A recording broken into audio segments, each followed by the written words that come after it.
I've spent my entire career in college student health. So that's going to position me more towards working with young adults, but college student health runs the range of 18 to folks who are doing doctoral degrees, folks who are returning learners. So I've worked successfully with people who are, kind of late teens in through their middle adulthood.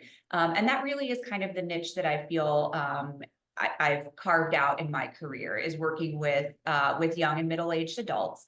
Now, that being said, I feel like the presenting problems that young and middle-aged adults have are lifespan problems. So depression, anxiety, mood problems, as well as a lot of identity development and identity concerns, life phase change stressors, which I think is common across the lifespan. And I really do think about my clients from a lifespan developmental approach. Like, where are they in their developmental trajectory? What presenting problems are they coming in with? And how can I be the best partner for them?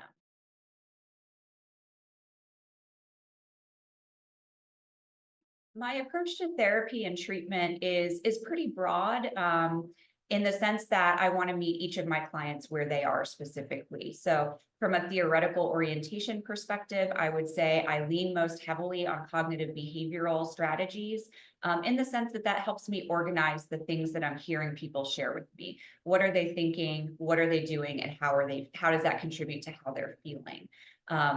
That being said, I'm also an integrative therapist, where I will bring in interventions from other theoretical orientations and practice backgrounds if I think that's what's going to be the most helpful for each and every one of my individual clients.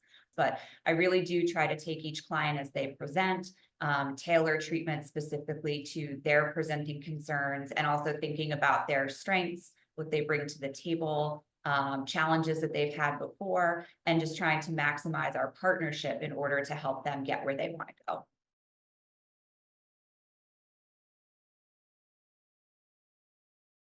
Self-compassion is a big one, helping people be kinder to themselves.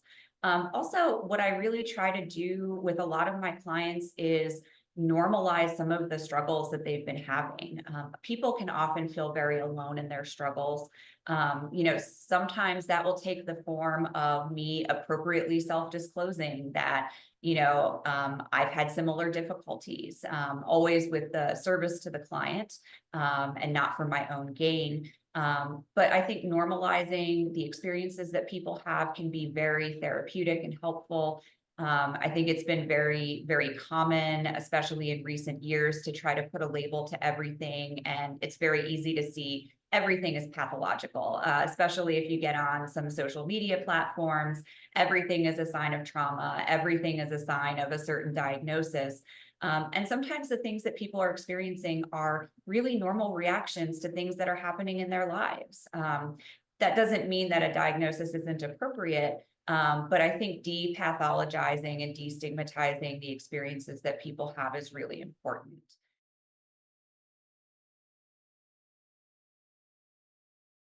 The greatest gift of the work is the people that I meet, the trust that they place in me, and it's a trust that's earned. And I want to emphasize that because, when people come in for that first visit and they're talking to me and they've never met me before, they have no reason to trust me. They have no reason, they're taking a tremendous risk by doing that. And, I take that very seriously. I honor that. And it's just the greatest gift of the work.